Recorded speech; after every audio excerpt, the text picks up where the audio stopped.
So tonight I watched a supposedly made for TV Canadian film from 1989 called Midnight Matinee. I think it was originally called Matinee and then it was like retitled because of the Joe Dante movie, but I'm actually not sure.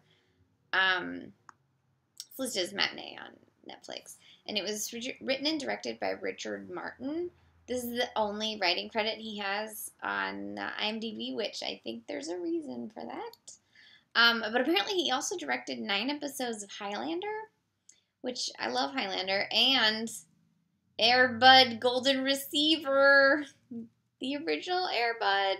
It's this man's fault. Although he didn't write Air Bud. Sorry, my eyes are watering.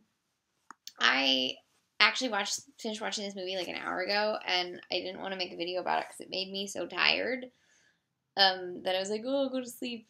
But I got a little second wind, I guess. It started out kind of with some potential, and like it's a slasher movie, and you're like, this is really bad, and then you realize that they're an audience watching the really bad slash movie, but then someone dies in the audience by being slashed, and so you're like, oh, it's like slash movie, then slash movie, then slash movie. It's great. But then the rest of the movie just it like cuts to like 5 years later, and they're having another horror festival, and but then murders are happening again. But they're all really boring, and everything's boring, and most of it didn't make any sense. Like there were all these plot jumps from here to there to here to there that I was just like, what is happening in this movie? But not in a like I was so bored watching it that I started cleaning my keyboard. Yeah. The lead is Ron White. But I don't think it's I mean, let's see what else did he do. Canadian. He's been on a lot of stuff. He was on Copper. Lots of Canadian things. Lots of Canadian things. Like I guess he's a Canadian TV star. Because he's in like a million Canadian TV shows. So, and he was in Unforgiven. Anyways, so he was the lead, kind of, and then there was like teen leads, and they were all terrible. And Don S. Davis was in it.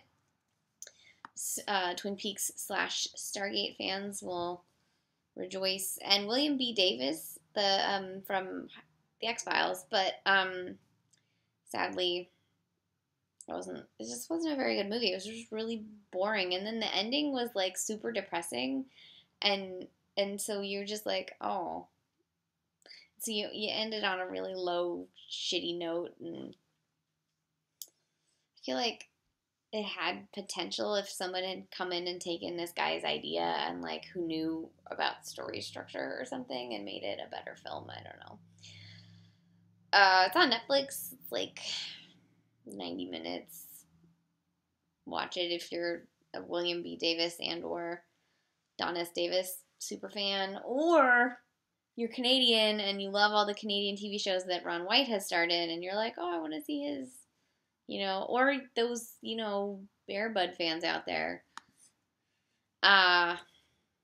Yeah, the poster's really cool. If you look up the poster, like if it's one of those, like there should be a giant list of like movies that aren't as cool as their posters, because really cool poster, not that great of a movie.